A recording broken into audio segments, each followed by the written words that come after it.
like a cartoon. Oh, dropped a plug.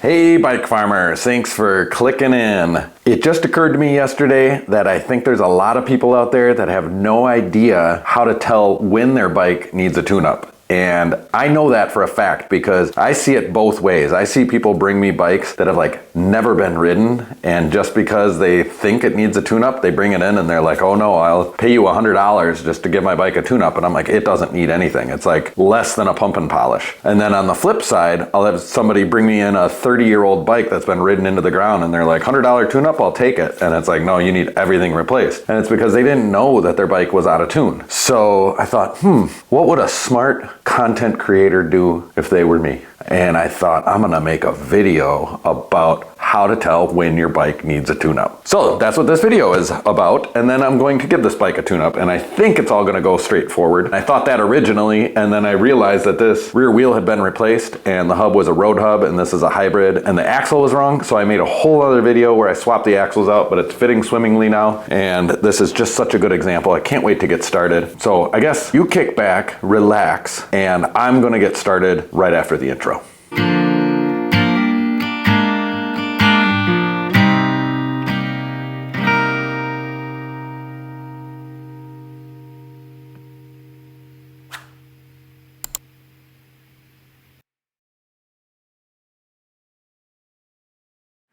Okay, so for the very first thing I do to any bike that I ever check in at the shop or consider buying or take as in a trade-in or whatever is I squeeze the rear brake lever. Now this one, the brake isn't even connected, so I'm gonna connect the brake quick here and I'm gonna squeeze it.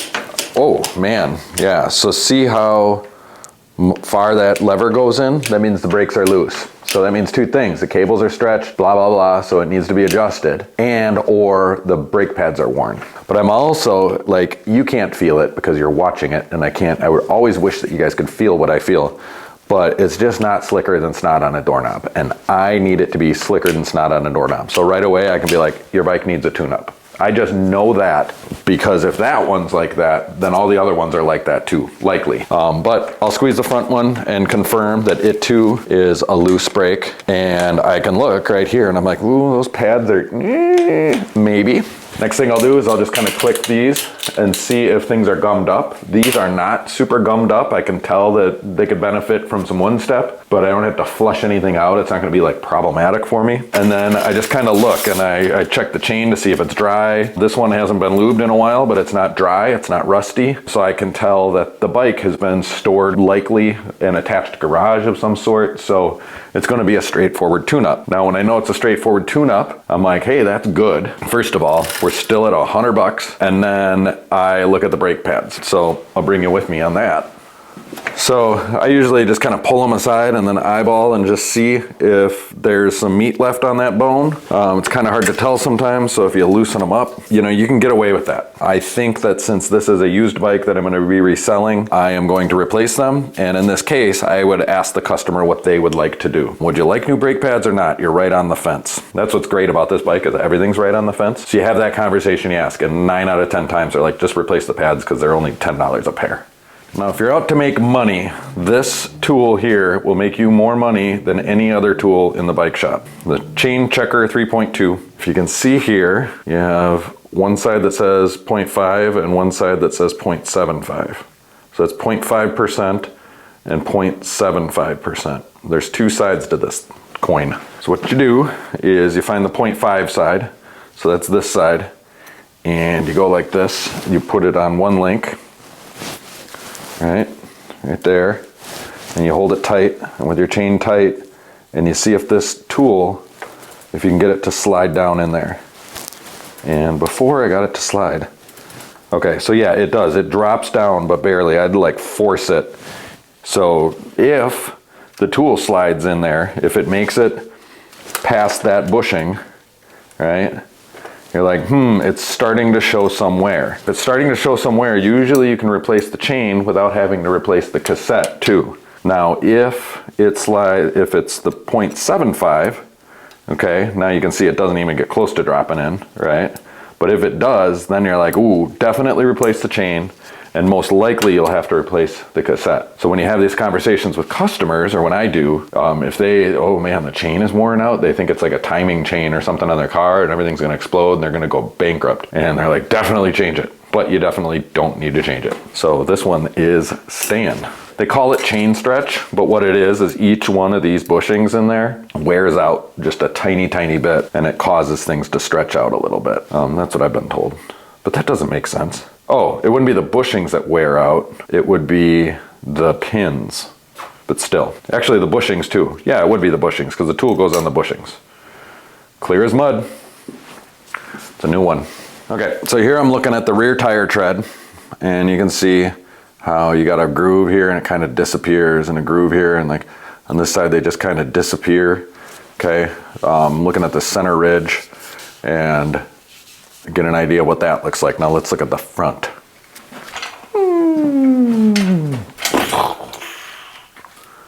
All right, look at the front, and it's like, ooh, the groove goes and it's like nice, and there's like a hard stop. So the front never wears out as much as the rear. But you can see there isn't a whole lot of difference between the two. Like it's got some wear and whatever. But if we put this front tire on the rear and the rear on the front, it's gonna stretch the lifespan of these tires quite a bit. So I would recommend to the customer that they just switch the tires around. But sometimes when you suggest that their tires are wearing out, they're like, just replace them. So that's also a way to make a lot of money. I'm not always out to make a buck, but I always give the option because some people take it.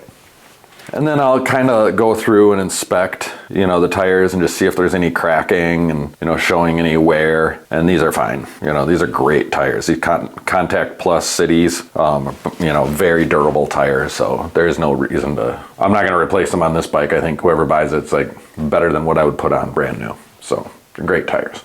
So if these were my grips, I'd be kind of proud of the fact that I've worn them out. And these are ergonomic grips, they're expensive. Likely whoever put them on was having some tingling in their hands and that kind of thing. But since I'm gonna be reselling this bike, I'm going to replace these grips because they're ugly as sin, and that is just gross. Like nobody's gonna wanna put their hand on that. The bell as well is great. It's worn out. I love it. Anytime I see things like grips and bells and, you know, that kind of thing worn out, I'm like, oh, somebody actually rode their bike. Also, the saddle is super goofy.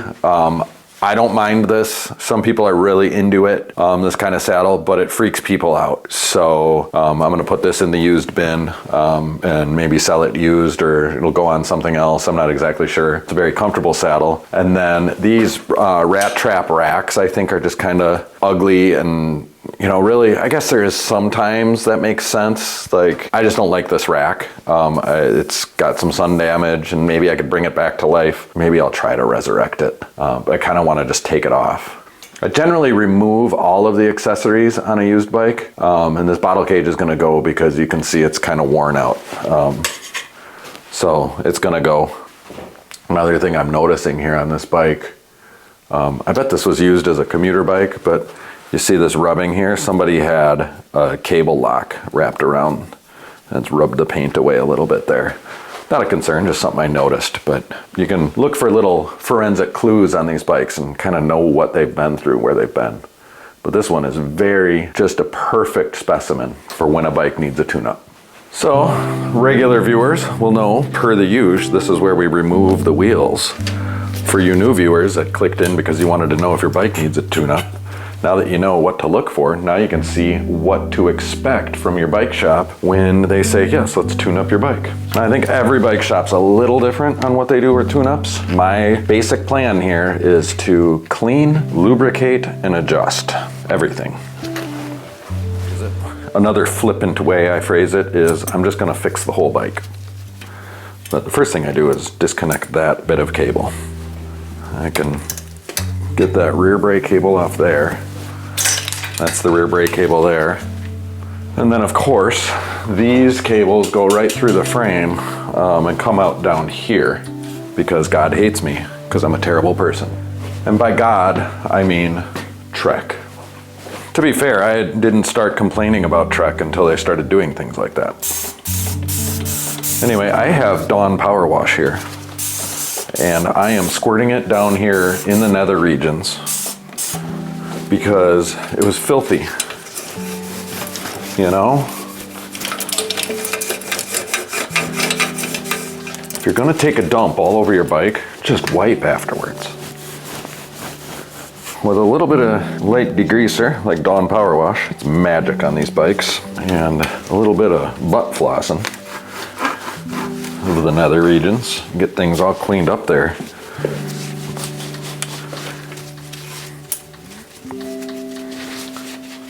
Can make things way more better, hey, in a jiffy here. See how that cleans right up?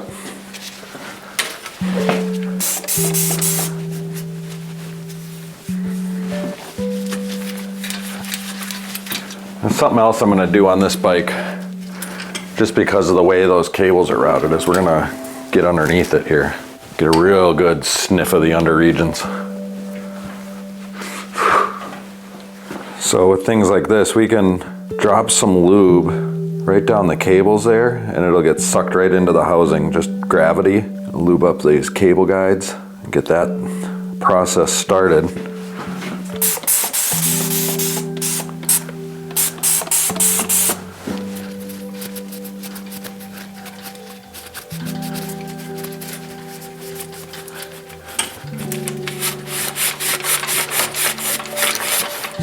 This is just a lot more example of this being a commuter bike. It's filthy like a commuter bike.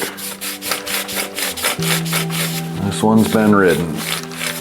All right, so I got most of the greasy, grimy off of this bike already. I'm gonna switch to Behold furniture spray. You know, any kind of lemony fresh furniture spray would work, and I just spray the crap out of it. If you spray this spray on a rack or your brakes or crank, anything that's black plastic that's been hit by UV and is dulled, and just let it sit, it'll shine right up. So you can, all over your cockpit, don't worry about it getting on, well, even brake pads. I mean, I'm gonna remove these brake pads, but it just wipes off. You don't have to worry about it getting on brake pads or rims. People really freak out about that. Not a big deal.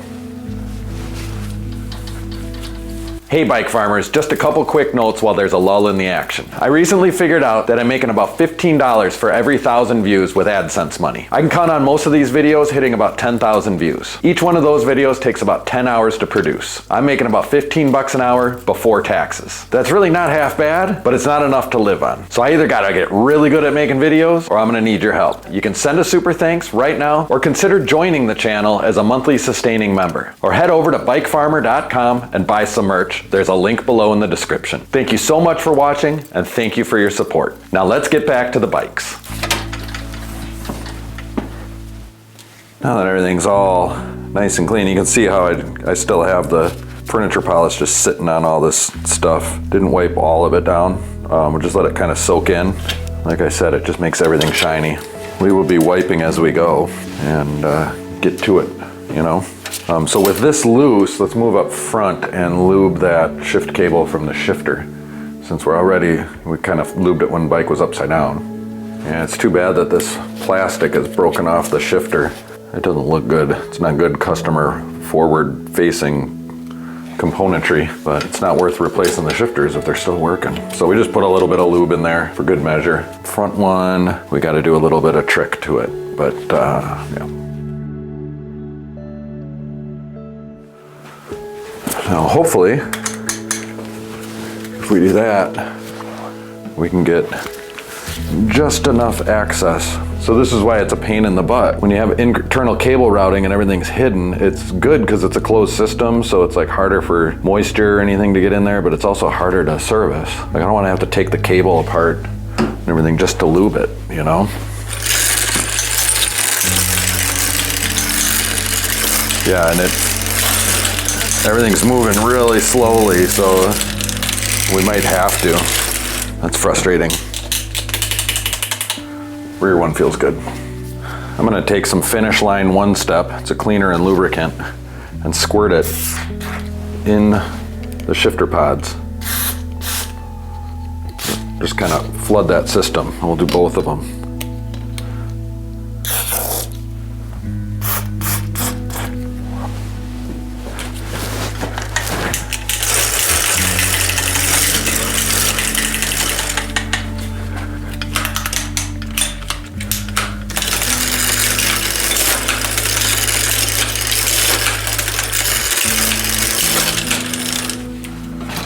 All that front shifting feels grungy still. So I'm gonna hit that with one step.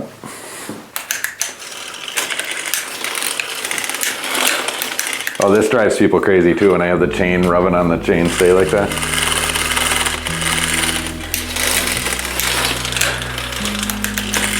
I just don't see it being a big deal. Not on this bike. Okay, so on most of the bikes I tune up, the cable housing doesn't go through the frame. It's called internal housing or routing, and I can get access to this cable. But since I can't get access to this cable and it feels like garbage, we have to completely disconnect it here. And then you can see it's been crimped, and a lot of times when it gets crimped, it gets cut and starts fraying. But if I pull that into the housing, I run into problems, and I don't want to run into problems. I want to avoid problems. I want to have an efficient, easy tune-up. And they've made it not easy to service bikes, and it's super annoying. And I am not alone when I say I hate it.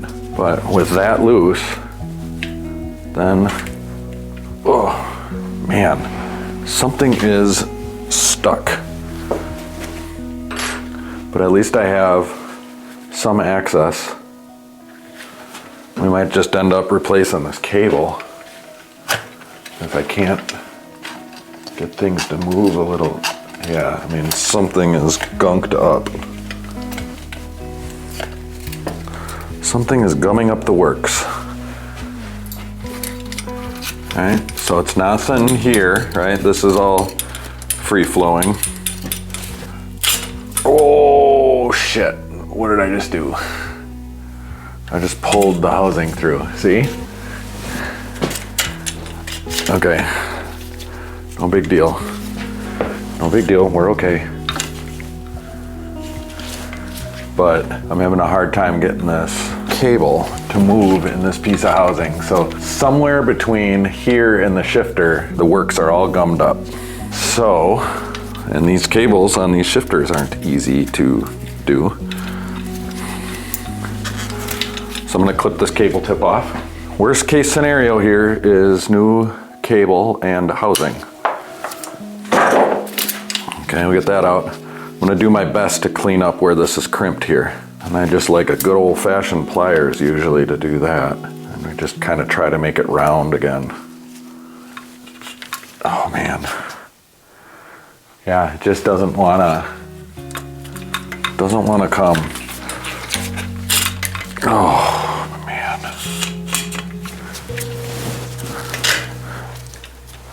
So I should be able to pull on that housing. Oh, it just won't move.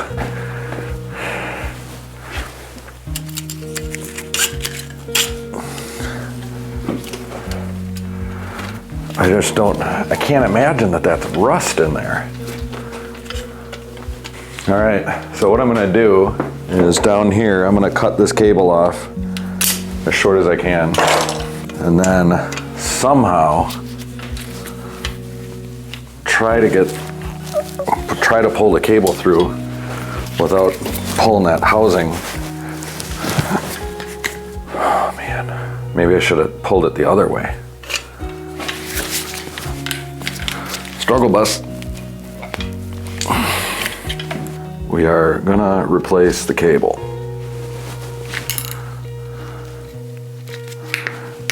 Oh man, it is stuck. What is in there? I'm not seeing rust. Man, it's just like rust just right at the end. It was just that little bit, you know, it's just a bad design. So we got to pull off this cap, you know, because they don't make it easy to replace the cables. This is why I don't replace cables all the time. It's just inefficient, it's expensive, time is money. I'm trying to make an efficient video on how to tune up a bike, and now I'm down a rabbit hole doing major surgery on shifters. It's a day procedure, it's not major surgery.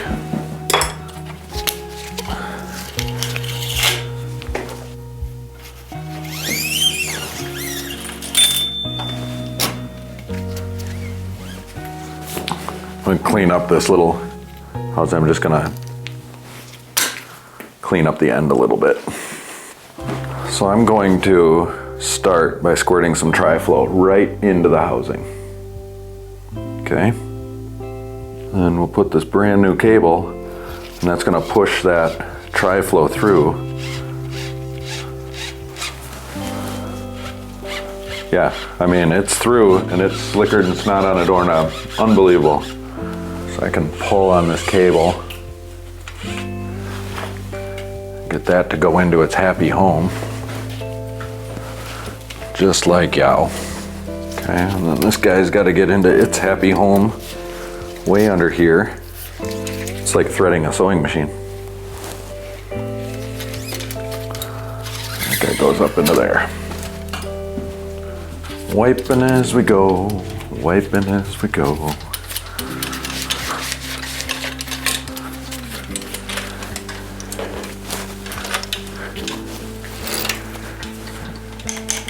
All right, we're in first gear. The new cable goes up and around and down and into its anchor. We'll pull on it good and tight. Tighten the anchor down. All trimmed up.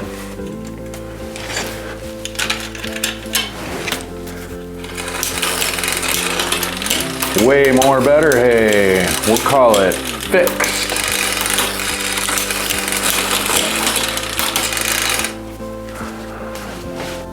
Put a tip on my cable here. Get this gall dang shifter put back together.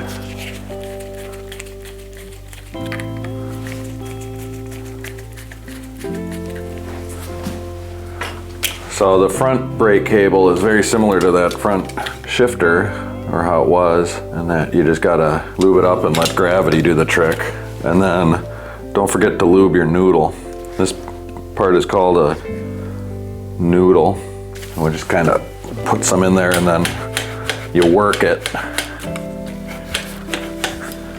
Work it, girlfriend. And we'll put a little bit of Tri-Flow on the brake cable and the back part of the brake cable and the noodle. Now, all the cables have been lubed. So we already know from the last video when we swapped the axle and then redished this wheel, we already know that this is true. So all I'm doing here is wiping things down, but I've already given this rear wheel some attention. It needs not much. It needs very little. It's a very nice wheel.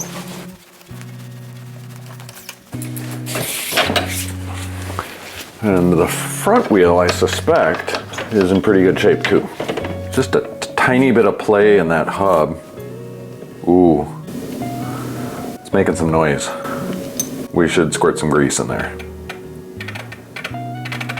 I mean, it is so true though.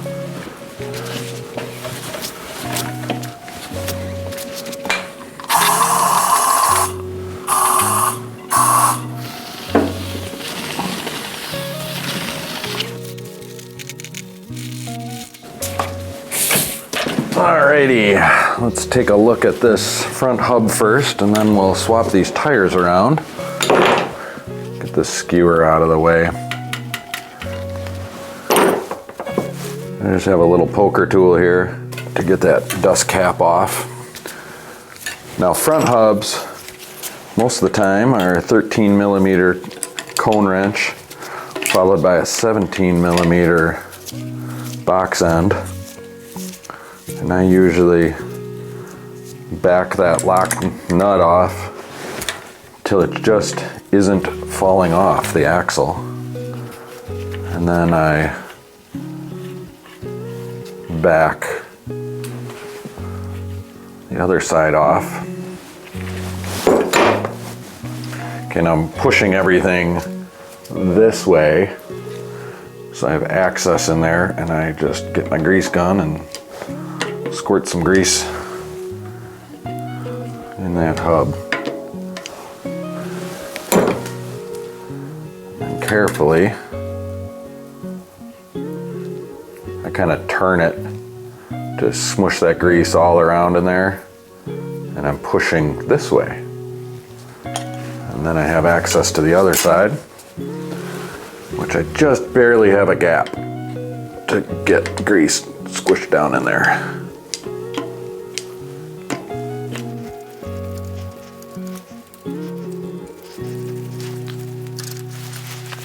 Okay, and I'm holding the other side with my left hand as I turn this cone in. And I get it where it's like finger tight, and then I just back it off a little bit. Find our flats here, there we are. Grab our 17. Ooh, that's good. Yeah, way more better, hey. Don't forget your dust cap. It's being difficult. Poker tool time.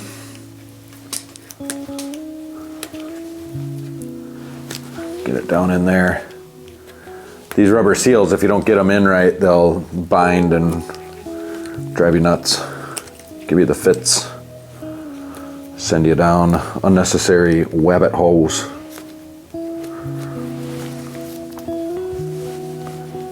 Yeah. Let's swap these tires.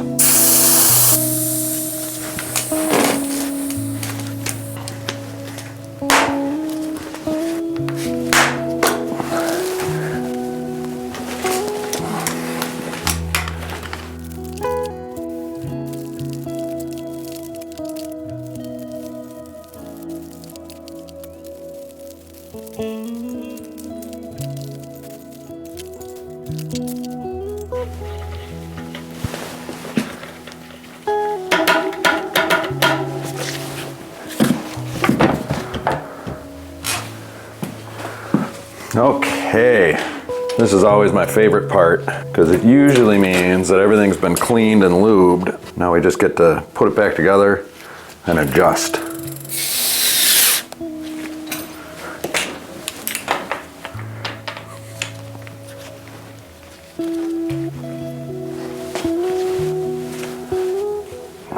Taking a look at these brakes here, just drop some lube down on the posts.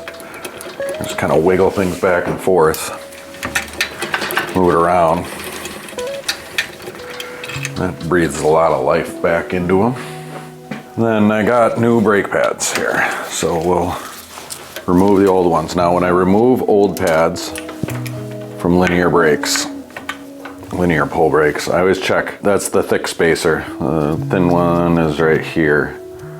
You can see the difference in the two. Okay, and that spacer, it matters which one is on which side of your brake arm here, so it hits the rim in the right spot, the right way. It's part of the adjustment. Apparently, that's not a well-known thing, so I like to mention it. Because when they come with the big one here and the skinny one up there, but sometimes you have to flip them. These, we're lucky, we don't have to flip them. And there's right and left brake pads.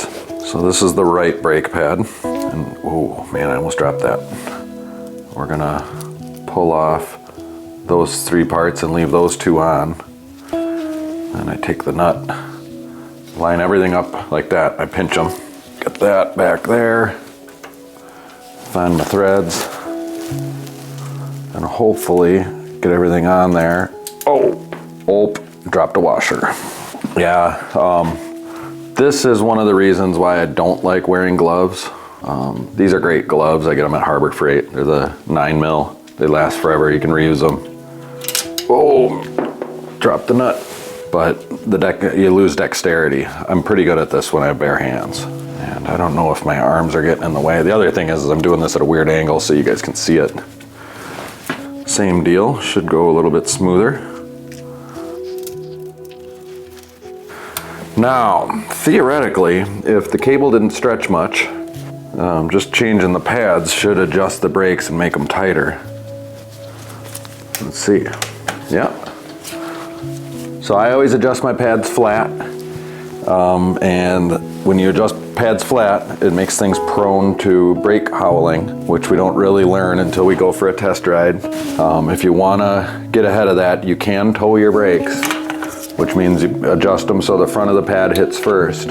You'll see in the comments, people will tell you how easy it is and what they use matchbooks and business cards or credit cards to create a little gap back here, and they've got all kinds of tricks. They do it all the time and they never get squeaky brakes. And don't believe a word they say. They're all a bunch of liars. It doesn't work every time. You still get squeaky brakes when you try to tow things, and you're either gonna get squeaky brakes or you don't. And I like the way they feel when they hit flat on the rim. So I do my very best to make them flat and then get them to stop squeaking without towing the brakes, because just everything works better.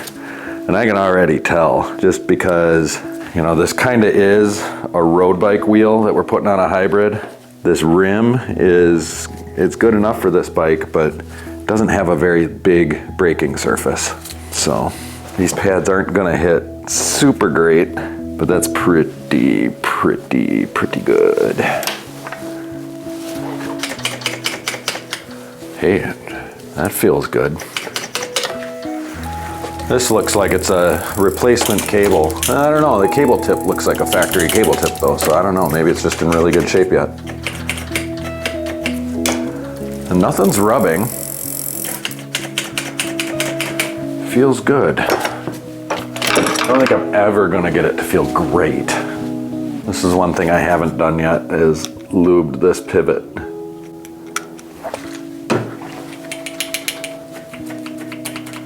Sometimes that helps a little bit.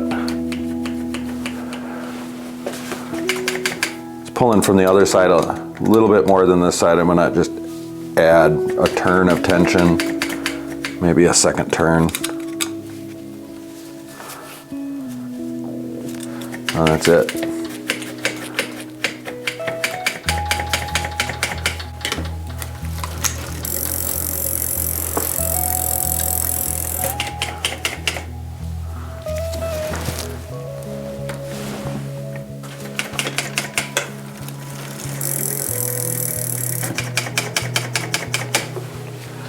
Take a little away there. Ooh, that was it.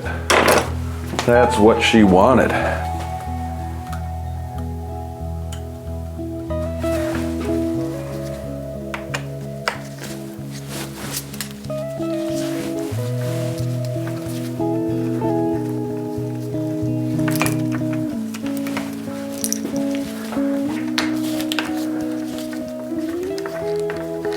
You know, these pads really weren't too bad and probably didn't need replacing, but you know, new brake pads are nice.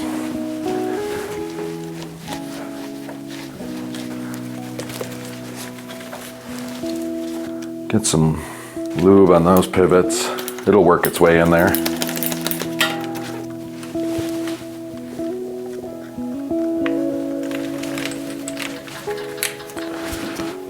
Here's a little trick.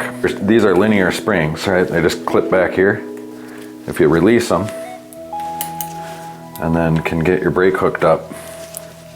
I'm losing it. I'm really doing this the hard way, trying to avoid standing in front of that camera. Oh man.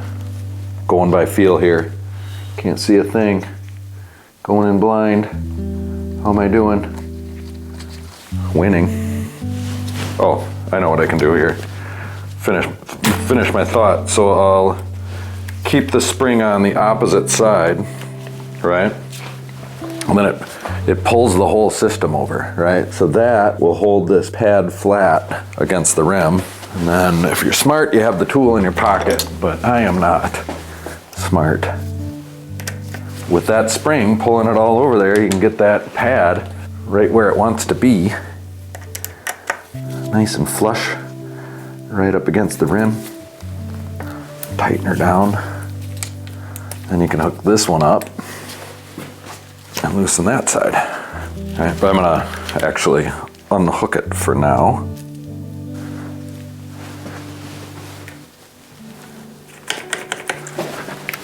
Do it on this side.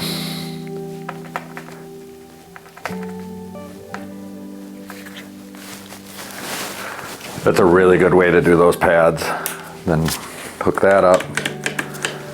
Okay, it's pretty, this one's too tight, maybe. We'll see. I'm going to take a little tension off this side.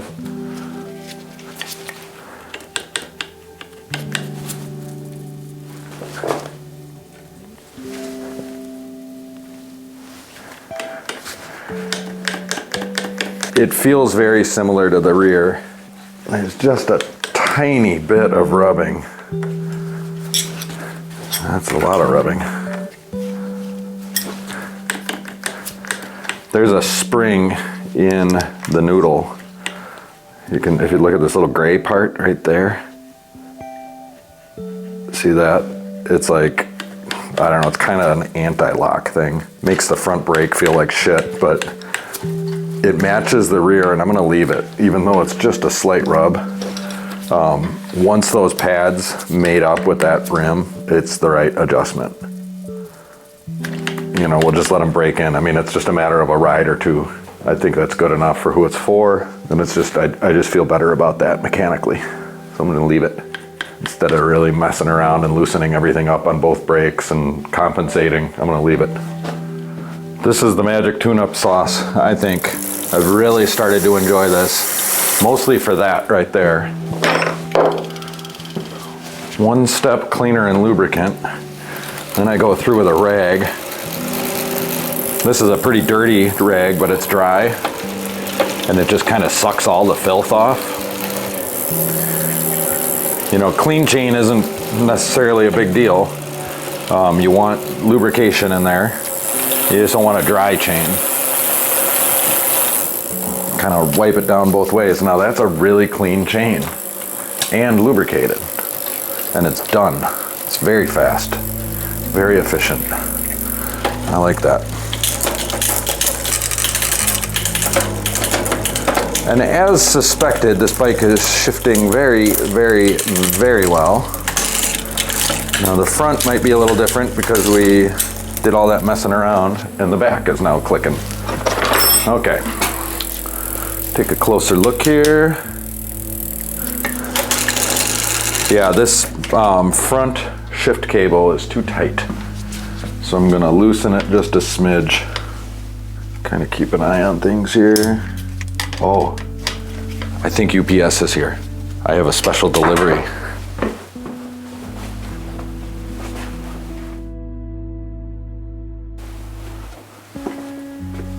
Nope.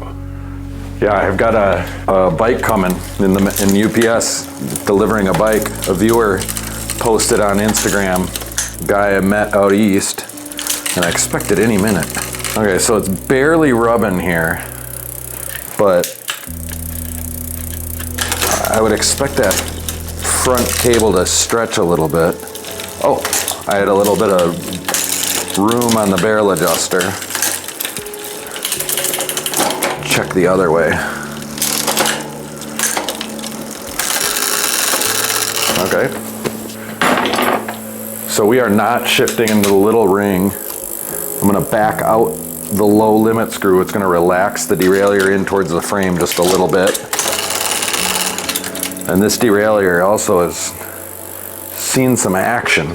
It's got a little evidence of some trauma. And don't do this at home. It's a good way to get a lot of rubbing.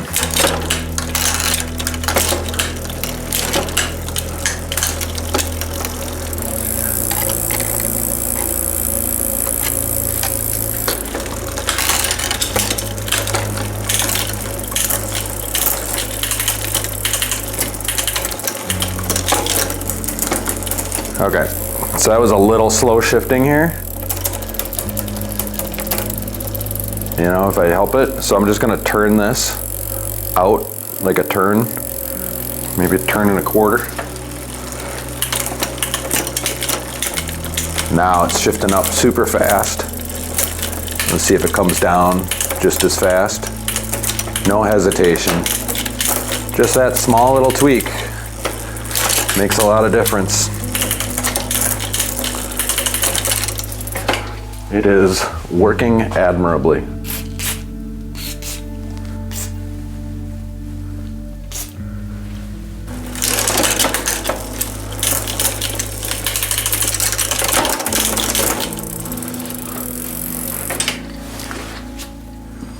So at the very end of the tune-up, I like to take a clean rag and everywhere I can, I try to run it over because first of all, I didn't get all of the furniture polish off. I know I didn't. And then I've been touching it and everything with greasy hands and you know, there's smudges and whatever. There's just kind of like this film on everything. This is like the final buffing step. Another thing I want to do is take this off. I'm leaving the rack just cause, but this bottle cage has got to go.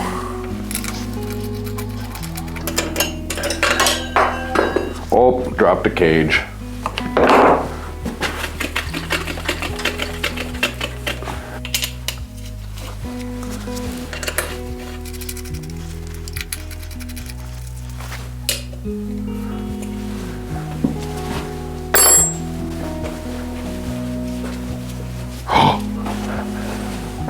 UPS is here. New bike. New bike day.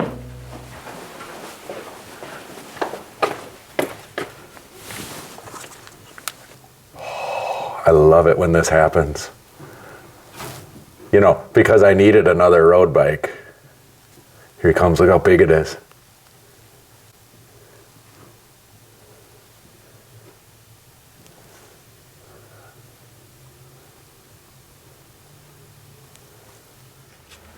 I mean, that's pretty cool. It is definitely not a Rivendell. I'm not gonna tell you what it is. It is not crazy, special, anything amazing, but I'm about to make a video on it, so keep an eye out for the new bike day video. So here's the thing, is it's like lunchtime and I'm hungry, and because I've been down here working on this bike way longer than I expected. I wanna open that right away. Hey, something I just noticed here is this has a Cane Creek 10 headset. So this has a really nice new replacement headset. I think this bike has seen a lot more action than it appears to have seen. But anyway, I'm hungry, I gotta eat lunch. I gotta do all that stuff, but I really wanna unbox that bike and, you know, but that means I gotta make a whole nother video and everything, and it's kinda only hoping to be down here working for a few hours this morning, and oh, I'm torn because it's new bike day. I mean, it doesn't get much better than that, does it? A couple valve caps here, and we have ourselves a completed bike. That is the Bike Farmer tune-up.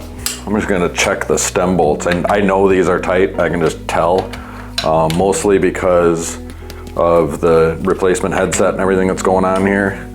Oh, I never did replace these grips. Let's do that quick. So these grips screw off.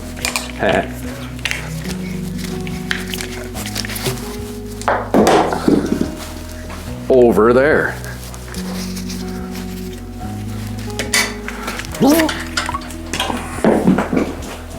I have such a little bit of Suave Max Hold left. I mean, it's barely even coming out of the can. But if you use some cheapo hairspray, they'll slide on, and then the hairspray dries. It's like a lubricant, or a adhesive, I mean. So lubricant now, adhesive later. I've actually heard of people using WD-40. I don't know, can't confirm. Doesn't make any sense to me, but I hear it works. I have used rubbing alcohol, that I know works. Very similar to this.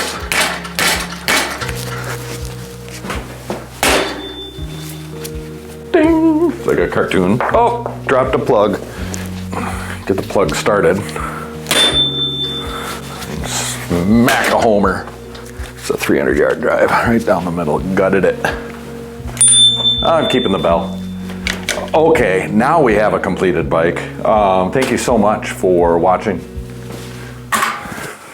That's better. That's less shiny. Shiny forehead, I'm like perspiring. Whew. It's been a lot of work. I work hard for you. I work very, very hard. And if you appreciate that, give me a like, subscribe, send me a super thanks. That's the heart with the $sign in the middle of it. You know, $5-10. I run across the street, grab myself some tacos. I don't share them with anybody. I eat all of the tacos. They go right into my mouth. I barely even chew, just swallow them. instant energy for days to make more videos for you. If you want to even make it more automagic than that, you can join the channel as a member and just make a monthly sustaining contribution. If I jack that up into the tens of thousands of people giving me $5 a month, oh my God, I'll be burning Lambos next week. So be part of that. But you really should be doing something for yourself, and that is clicking the notification bell so you and your bikes can stay tuned. Oh my God, oh my God, oh my God, it's new bike day. It's new bike day. Whoop. Too much tape. Oh, there's more boxes. More boxes. More cardboard. What even is it?